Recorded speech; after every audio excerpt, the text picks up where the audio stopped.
And welcome to Straddling the Fence, how to choose the right combination of traditional and online advertising for your business. This is part of the free webinar series in 2010 from The Marketing Spot, and the website is themarketingspot.com. This is number 4 in a series. We started off the year with branding you, how to revive, refresh, revitalize your brand. Then there was how to build a remarkable customer experience, both online and offline. And our most recent webinar was creating conversation, harnessing the three-headed messenger. And you can find all these webinars for free and view them at themarketingspot.com. And now we add this one to the mix, Straddling the Fence. My name is Jay-Ehret. I am Chief Officer of Awesomeness and founder of The Marketing Spot, a small business marketing, coaching, and consulting firm located just outside of Waco, Texas. And I will be your host for today's webinar, which is brought to you by and sponsored by Jiffy-Bat, Setting Websites Free. Jiffy-Bat is a website building service for small business and solo entrepreneurs. We get you a website up in less than 2 weeks for under $1,000. And we give you complete control of your website, including a 1-hour tutorial on how to update your website yourself. For more information, head over to jiffybat.com.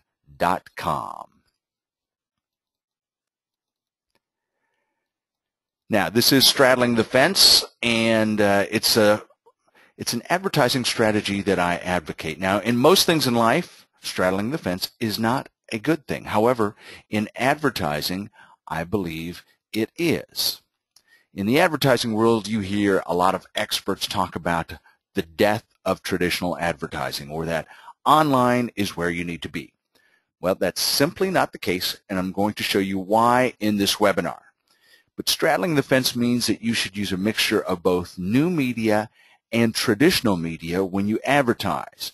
So most businesses would do well to straddle the fence between traditional and new media, because that's how real people consume advertising. Most people don't live in one world or the other, or only on the fringes. Only on the fringes does that happen. So straddling the fence, let's talk about that strategy today and whether it's right for you. So here's what we're going to cover today in this webinar: the current state of advertising, why you should or should not advertise. These are things I think you need to know before we get into the meat and potatoes of the webinar, because you need to understand the broad landscape of advertising before you dive in.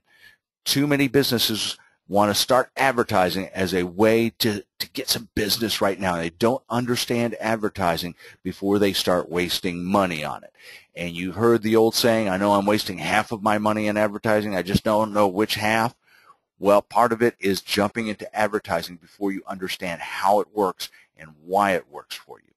We're also going to talk about creating your advertising message. And then finally, what you probably came here for is where to advertise, online versus traditional. And we'll tell you how to get the most out of your advertising investment. All that for the low price of free right here from the Marketing Spot. Pretty good deal, huh? Well, first, let's take a look at the benefits of advertising. And there are 3 primary benefits as I see them, and let's share the first one with you, is exposure. Getting out there and getting your name out there, as people often say. A consumer will only consider purchasing from you if you are present in their thoughts during the decision process. Now, I know you think about your business all the time, but your customers don't. They have busy lives.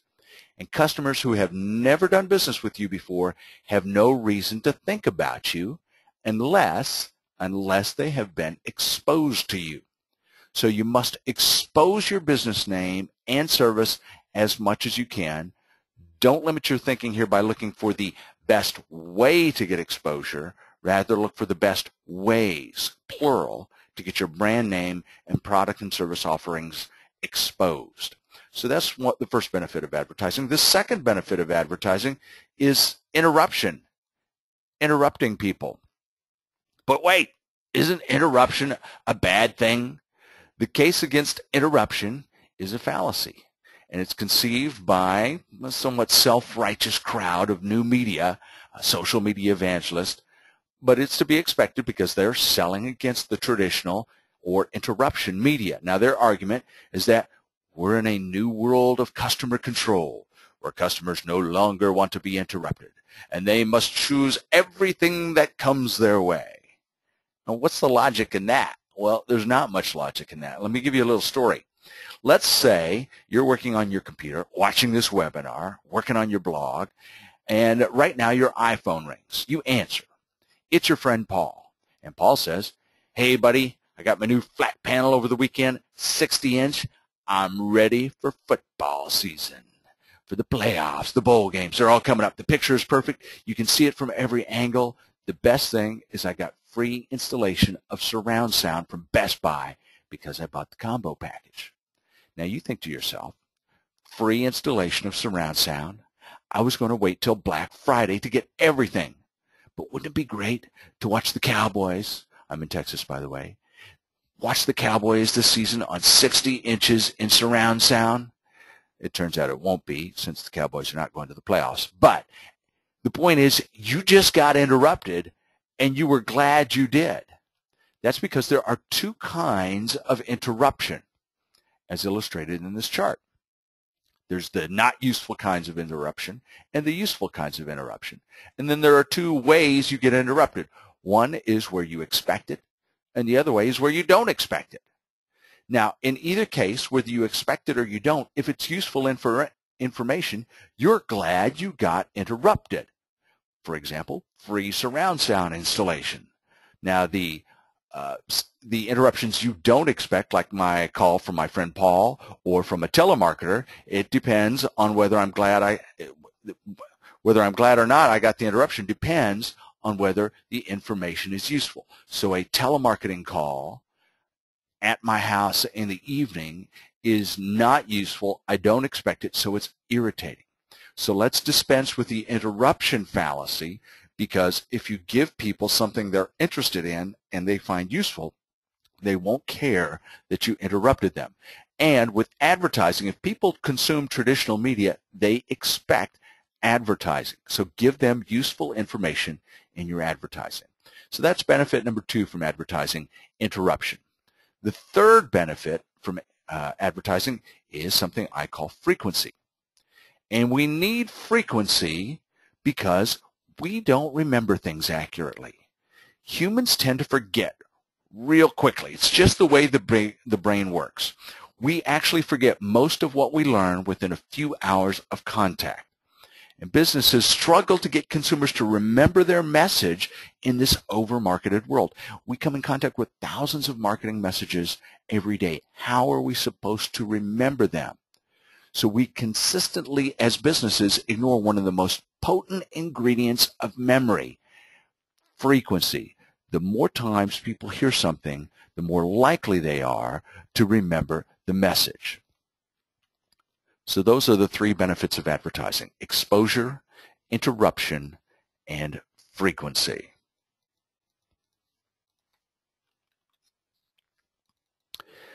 Let's take a look at the evolution of advertising. There are a lot of choices out there. Advertising is way more complicated than it used to be. In the innocent days of the 70s and 80s, and by the way, I did not work in the 70s, you could easily reach large audiences, both locally and nationally, through traditional advertising. Those days are long gone, and if we look at the advertising playing field today, it looks like this big pile of incomprehensible choice. So to help it make more palatable today, we'll separate advertising into 2 categories. We're going to separate them into online and offline advertising. So we're going to start by taking a look first at online advertising, and I'm going to confine our discussion today to what I think are the most relevant channels for most businesses. And there are lots of ways to advertise online, but let's narrow those to what I think are probably the best options for most small businesses, most solo business people, and even online businesses. And we're going to start with some search marketing, also called pay-per-click. The most common form is Google AdWords, but the same can also be done in the other major search engines such as Bing and Yahoo. So Google AdWords, search engine marketing, you might also hear it called, pay-per-click. That's one form of online advertising. The other one I would advise you to take a look at is social network advertising. And this is the two biggies, at least I think right now, are LinkedIn and Facebook. And that's what I'm going to limit our discussion to today. LinkedIn and Facebook both have excellent advertising interfaces, and they allow you to really target your online advertising. And I'll demonstrate that a little bit later. But let's also not forget a free form of advertising that's available for almost every business, and that's Google Places. So before you spend your money on advertising, make sure you're getting your free listing online with Google Places. Now, to do that, all you have to do is go to google.com/places. That's google.com/places, and in the lower right-hand corner of that page, at least at this recording, you'll click on the Claim Your Listing option, and claim your listing if you haven't already, and then maximize your presence, go through and fill out all the fields for Google Places. And by the way, I have a tutorial on my website or on my blog, themarketingspotblog.com. You can search for how to optimize your Google Places pages. Okay, but one thing we don't want to advise, and what I advise against, is banner ads. Just say no to banner ads. So I'm not going to cover this today. And just to illustrate, I got some flack for writing this in a blog post one time. Somebody says, how can you not do banner ads? And obviously they sold banner ads.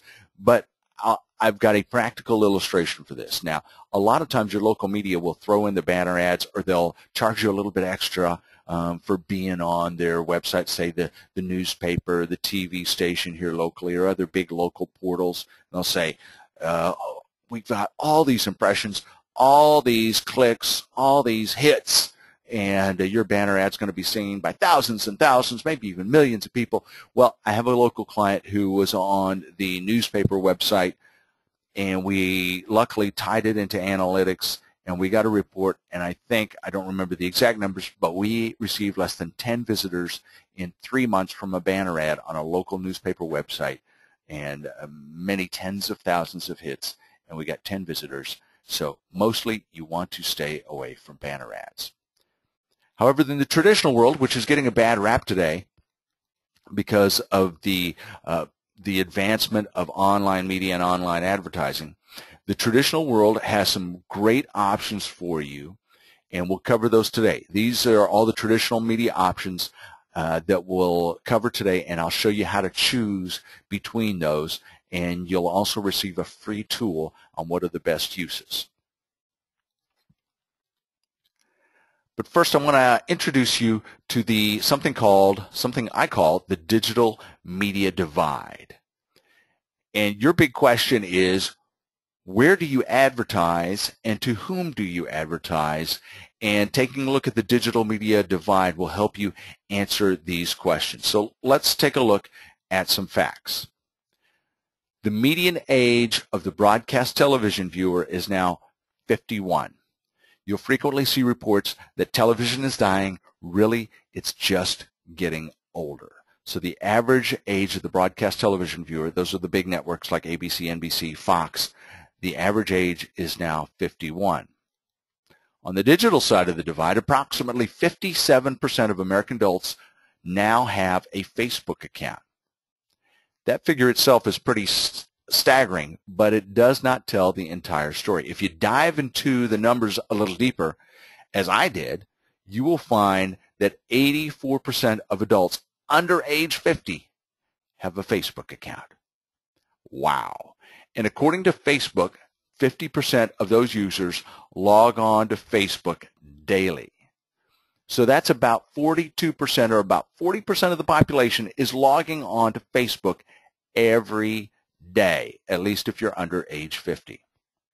Now, I took this one step further, and because Facebook allows you to really dig deep into if you're advertising, dig deep into its membership and specifically define geographic territories, I looked at the numbers for my local area, which is the Waco, Texas, Central Texas area.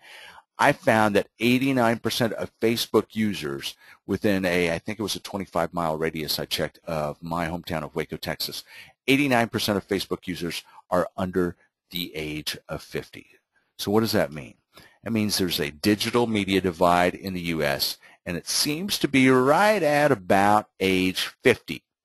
Consumers under age 50 are more likely to use the new digital media, while over age 50 are much more likely to be traditional media users. So what's a marketer to do? Well, some people want to ignore the 50-plus crowd by ignoring the traditional media. That's not smart. I mean, Americans over age 50 comprise 41, I'm sorry, let me say that again. Americans over age 50 comprise 41% of the adult population, and they tend to have higher levels of disposable income. So far from being ignored, they should be embraced.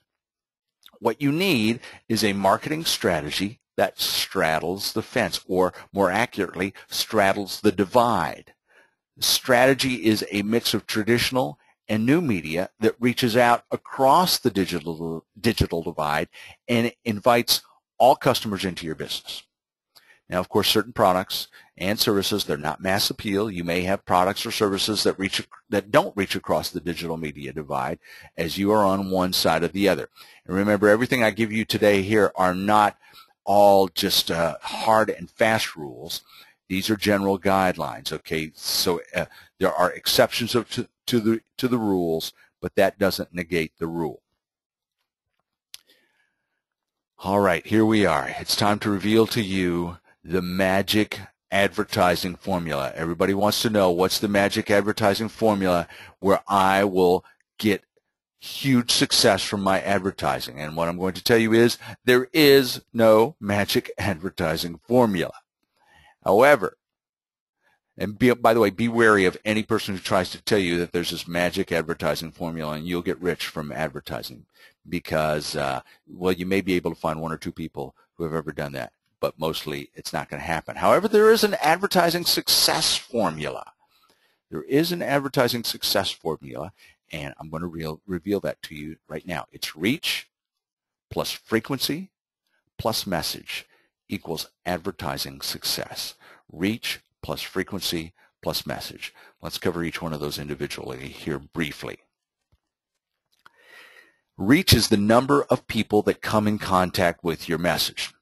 Now, it doesn't mean that you have to reach the most people. So reach does not mean reaching the most people. It means reaching enough people. Are you reaching enough people to accomplish what you want to do with your advertising investment? That's what reach means. You need to reach enough people to get the job done. With frequency is the number of times people come in contact with your message. Remember, we said that's important. People need to hear your message and be exposed to you several times in order for them to remember who you are. So you need to be repetitive. You need to have consistency over time to achieve that frequency so people will remember you. And finally, the most important element of any advertising campaign is the message itself. It's not where you advertise that's most important. It's what you advertise. So you need to pay particular attention to your message. Do not try and choose where you're going to advertise before you know what you're going to advertise. And so your question is, what should you advertise? And I want to just help you avoid a terrible tragedy in advertising, and that is to treat advertising like it's cocaine. Because a lot of businesses treat advertising like it's cocaine, right? Take a hit, get a high. Do some advertising, get some business, right? That's the way it's sold, unfortunately, by a lot of media people. That's not the way advertising works. People are busy. Their lives are full. They're not waiting around for an advertisement to figure out what they're going to do next. Advertising is a long-term strategy. It's not a quick fix drug. So if you want to treat it as such, if you want to treat advertising like cocaine and you want a quick hit, it's going to lead you into a trap. And that trap is specials, deals, discounts, because you want to see an immediate return on advertising. And the only way to do that is incentivize people to come in right now. So specials, deals, discounts, that's a trap that will lead you down the spiral of continuously discounting, and that's what you will become known for. So the best advertising you can do is when you advertise your brand. More specifically, your brand promise. This is your identity. What you promise to provide to people beyond the product or service that you happen to sell. Advertising is not about discounts. It's about your promise. People are more likely to buy what you've got if they get who you are. Tell people who you are, not what's on sale. Let me give you an example of a very successful local advertising campaign that I was part of with a client of mine, Mike Knight Motors, local used car dealer in the Waco, Texas area.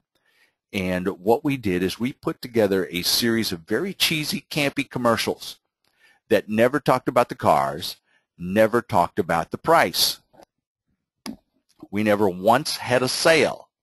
And so we put together these very low-budget production TV commercials. And when I say low budget, I actually mean free. We got the production free as part of a package from a local TV station. And we did a series of commercials called Slaying the Used Car Dragons, which is what Mike's tagline was, Slaying the Used Car Dragons. So as you look on the right side in the little thumbnails of each of the commercials, you'll see that we found a guy locally who had a suit of armor, and there's a guy in the cowboy hat who played the sleazy used car salesman. That's me, by the way. I did not do that on purpose. I was a last-minute replacement. And so we did these series of commercials, and we ran a very low-budget cable TV campaign, and they were some of the most popular commercials in town. And in fact, both Mike and me, playing the used car dragon, could not go out around town without having people look at us and mention that advertising campaign. And it helped catapult Mike to one of the top 3 used car dealerships in the market. And you can see those commercials. They're still on the web at youtube.com/Mike Knight Motors. I'll give you another local example. This is a client of mine, a little Ford dealership about 15 miles outside of Waco in a town of about 8,000 people, and they never advertise price. And so what they do is they advertise their brand promise, which is, we treat you like you're a part of our family. And that's the family there, 4 brothers, a dad, and a brother-in-law that run the dealership. And we do a series of TV and radio commercials, by the way, that just talk about family stuff. And this is one of the TV commercials here. This one's called The Sensitive Brother. And we have a lot of fun doing these, and we just advertise the family and how you can be part of the family. And you can find these, by the way, online at vidler.com/Sakura. And now this little dealership, they outsell their competitors in larger cities with fewer employees. They do it with fewer employees, and they spend much less money on advertising. In fact, it would make other car dealers sick if they knew how little Sakura spends on advertising. And they never advertise price. So stick to your brand. If you stick to your brand, you'll see the return on your advertising investment. So what should you advertise? You should advertise your brand promise. Let's get to the question that probably most of you want to know, and that is, where do you advertise? Where should you advertise? Okay, so we're going to cover that now, and we're going to start with the search engines and a few facts about search engines. And these are some generalities. I don't want you to pay too much attention to the numbers, but if you're trying to decide where am I going to advertise and you can't afford to advertise everywhere, these are some generalities that I want you to pay attention to. First, with Google, it's going to be mostly, not all, but mostly male and mostly younger. And by the way, while almost everybody uses search engines, who uses what varies. Google gets about 64% of search engine traffic in the United States. There's also a gender breakdown between organic, those are the natural search results, versus the paid search results, the top couple that you see at the top of the search engines and in the right-hand column. Now, in fact, women and those who spend less time on the internet they tend to have a higher percentage when it comes to clicking on the paid ads. Men will generally first click on the organic or natural results. Okay, so let's take a look at these generalities of the different search engines. These can shift, but they can also help you choose a direction. So Google, primarily male and younger. Bing and Yahoo, mostly female and a little bit older. If that helps you choose maybe which search engine you want to look at. The big question I have for you is, should you even consider search engine advertising? You may have been hearing about it, and I have a local client who spends a little bit of money on search engines, and he's very happy with it. At the same time, I have a friend who's a local business owner who spent a little bit more money on advertising and say that he never got any results for it. One thing you can do to help you choose whether or not you advertise on search engines is to see if people are searching for what you're selling. Do some keyword research using Google's keyword tool. And what you do is you go to this tool and you see if people are actually using the search engines to find what you've got. If people have an interest before they buy, they will most likely go to the search engines and start searching for this product before they go buy it. A lot of people use the internet to do research and to find out where to buy stuff. So Google's keyword tool is for you to use to see what's your potential. The first thing you want to do is make a list of keyword terms that you think normal people would use to find your product or service, and then check them against real search volume. So you would make a list of brand consultant, in my case, brand consultant, advertising firm, start using geolocators like your local Central Texas, Waco, Texas, whatever. Before you go to the tool, make a list of these search terms. Then use the tool and plug them in and see how many people are searching for this keyword term. Now, the global monthly searches are worldwide. Local monthly searches are, in this case, in the United States. So you can see only 1,900 people in the United States search for brand consultant in a month. And you can see on the right side there, let me do a little highlighter. You can see on the right side here, this is the trends. It shows you month by month the trend of people searching, whether it's steady, goes up or down, right here. And so I would look at this and say, brand consultant, 1,900 people in a month in the United States look for a brand consultant. Is that enough? I don't know. If I sell a couple of those people, they become my clients? Maybe it is. Maybe it's not, based on how much money I have to advertise in order to get those leads. So that's a tool to help you judge whether or not you should be on using search engine advertising. Let's take a look at the social network advertising. And I'm going to confine it, as I said earlier, to Facebook and to LinkedIn. Which one should you choose? Well, this would give you some direction. Facebook tends to skew female, and as I said earlier, ages 49 and younger. So a younger female audience is primarily, not exclusively, remember, nothing's exclusive, is primarily what Facebook attracts. Now, if you want to advertise on Facebook, it's pretty easy to do. You just go to your Facebook page, and you'll look, and you'll see this green box on the right-hand side right here. See right in here, you see this green box where I have my arrow pointing down, and it'll say advertise your page, get more fans, get more connections. And you click on that, and it takes you to Facebook's excellent advertising interface. And Facebook just really lets you dive deep into advertising and really target specifically by gender, by age, by interest, and by geographic territory. I mean, they really can narrow it down by number of miles around your city. So it's really pretty cool in that you can really dig deep and dig specifically into Facebook to advertise.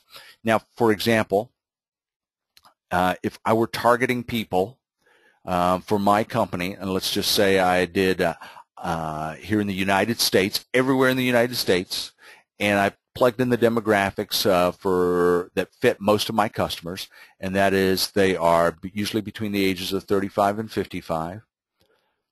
equally split, almost, maybe a little more heavy men, but all genders, and they are business owners, and they are usually, as I plugged in here, married. They usually graduated from college, and they're not already connected to me on the marketing spot. So if they're already on my page, they already know me. So I found out that in the United States, if this is who I was targeting, I could potentially reach 2,460 business owners who graduated from college, and they're married, and they're between the ages of 35 and 55. So that's how specific you can target in Facebook with their advertising. All right, let's take a look now at LinkedIn, which tends to skew more professional and have products appealing to professionals. Now, it will also probably go a little bit more male, but I don't think with LinkedIn you should pay attention to gender too much. You should take a look at professionalism and professions and business owners and people who are in the professional world, white collar, as they would say. This is LinkedIn's advertising interface. It's specific in some different areas, not as good on some, but better in other areas. For example, with geography, you can't get quite as specific as you can in Facebook. Now, for example, here on Facebook, I could choose how many miles around Waco I wanted to target. With LinkedIn, you have to choose territories. In this case, I can't get Waco and LinkedIn direct ads. I can get Austin and Dallas, Fort Worth. But I can go to business owner as I could in Facebook. As you can see, age is not quite as specific as in Facebook. But you can get these professional categories a little more specific, and you can target by job function and industry and company size. So you can see if you're trying to reach professionals, LinkedIn really helps you get specific. And I found out that in the Dallas-Fort Worth area on LinkedIn, if I wanted to find a business owner between 35 and 55, I could target up to 19,000 people. That's pretty specific for what I'm looking at. So if I were advertising my business between Facebook and LinkedIn, I would probably choose LinkedIn. All right. Now we're going to shift over to the other side of the digital media divide into traditional advertising and help you choose there. And I'm going to give you first a choice. Remember in the Matrix, that I just watched this the other night on TV, where Morpheus offers Neo two choices, the red pill and the blue pill. Take the blue pill and you go back to your world. Take the red pill and you see how deep the rabbit hole goes. Well, this matrix is not quite that dramatic, but I have created a tool I call the Media Spotter Matrix, which helps you choose between traditional advertising channels. And you can find it here at this web address and download the tool. It's a PDF tool, budurl.com/mmatrix. So if you want to pause this webinar right now, you can go and download this tool and come back and work through the next several minutes with me using the tool. All right, I'm going to assume you're back now and you have unpaused the webinar, and let's move on to the Media Spotter Matrix. Now the Matrix, while it's not a definitive tool, it will help you choose where to advertise based on your purpose, your budget, and your target customer. Now, the first thing you'll see is that the budget line is blank. I've highlighted it with yellow here. Every market is different, so we cannot give a budget or a budget generality for every market in the world. You have to do some legwork yourself. And here's what I suggest you do. The media, especially stuff like radio, TV, and print, tends to be more expensive to advertise in the larger markets. Now, to find out how much it is in your market, I suggest that you call the various media, tell them that you're just doing some research on which media to use based on your budget, and ask this question: what's a typical budget for a 1-month schedule for a typical client? Now, you're going to get some resistance. You're going to get a sales pitch. They're going to ask to send somebody out to see you. They're going to ask for a lot of details. Don't let anyone come out to see you to give you the figures. Don't let them ask you a bunch of questions or send you materials. You're just trying to get a budget figure right here. The question is simple. What's the typical budget for a 1-month schedule for a typical client? Ask them to shoot you straight, ballpark it for you. If they don't want to give you a straight answer, call someone else. Someone else will give you the numbers. Once you have a budget, plug it into the matrix, and you're ready to start using the matrix. What you want to do is you want to go down the matrix line by line right here. You're going to go across the matrix. Right now you don't need to pay too much attention to these columns up top, but you're going to go down the line and read across. For example, I have demographics highlighted here. And so you read the description in each box here, and if it fits you, if you say, okay, yeah, that fits me, you make an X in the box. And you say, okay. And so all you're doing right now is you're reading each box on each line, and you're making X's. That's all you're doing right now. Okay? So once you have that done,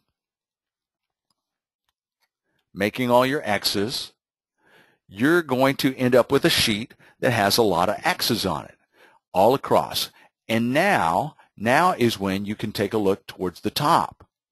You take a look at the top column, and you go down each column. Which column has the most X's?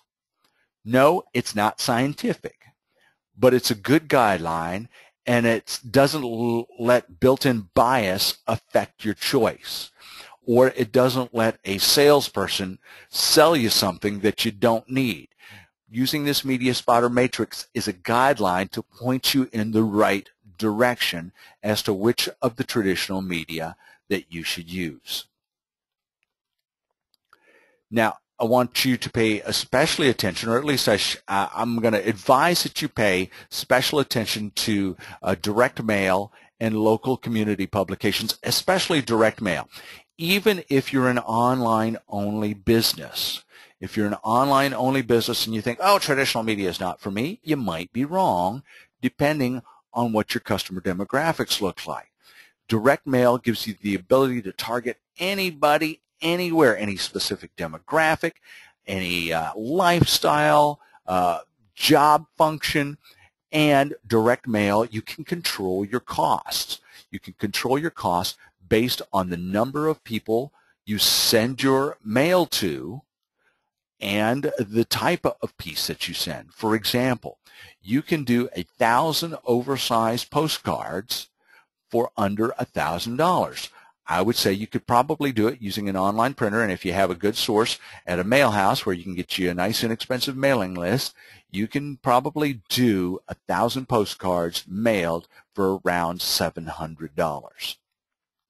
And that's the power of direct mail. So if you can't afford some of the bigger media, take a look at direct mail and your local community publications, because they usually have good credibility if they're nicely produced color publications. That's the Media Spotter Matrix, and you can find it online at budurl.com/mmatrix. budurl.com/mmatrix. So now I'm going to open it up to questions to people who attended the webinar, and I see that we've got a question here on how do you see traditional versus new media working together so that you can maximize both. Well, what you want to do is you want to be consistent across both new media and traditional media, meaning don't have one message in traditional media, say on some television or cable advertising or direct mail, and then when people go online, they see something totally different from you. A lot of discounts and coupons. It's very chic and vogue right now to put coupons online and do discounts. I would mostly advise against that. But if you're a discount type business, then make sure you do it in both traditional and in new media. Sync your message up across the digital media divide so wherever people are exposed to you, they're hearing the same consistent message. Another question, not really advertising related, but I'll go ahead and answer it, is should a website be combined with a blog or separate from a blog? Mostly, it should be combined with your website. A blog should be on your company website, because if you consistently blog, and by consistently I mean 12 to 14 blog posts per month, has shown to attract a lot of search engine results.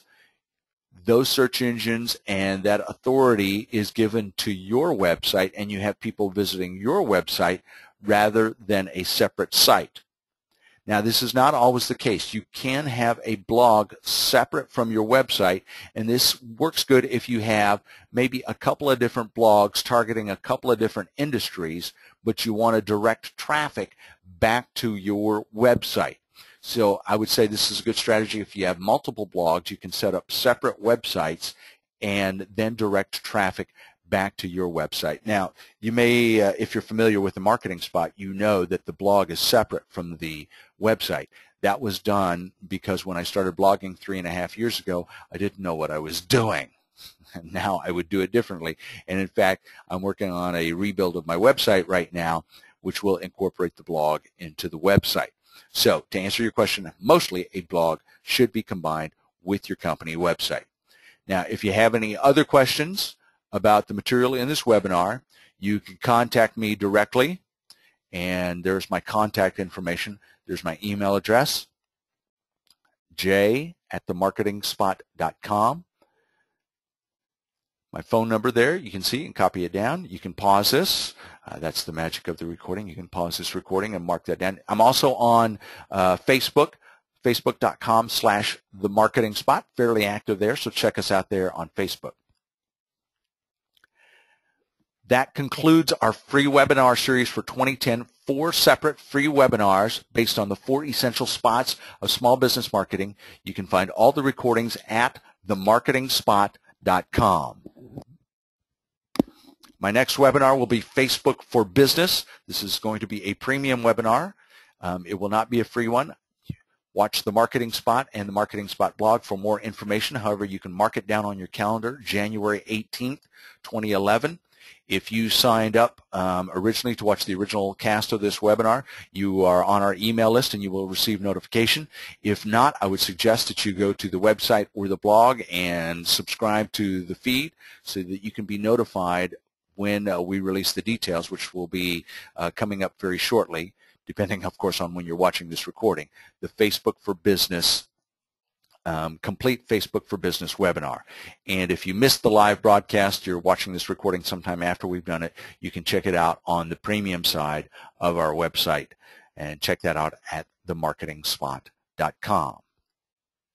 There again is our contact information. My name is Jay-Ehret of The Marketing Spot. I appreciate your time in watching this webinar, and I advise you, it's okay. Straddle the fence. That's how you choose the right combination of traditional and online advertising for your business. Again, my name is Jay-Ehret. You've been watching this webinar from The Marketing Spot. Now, be awesome.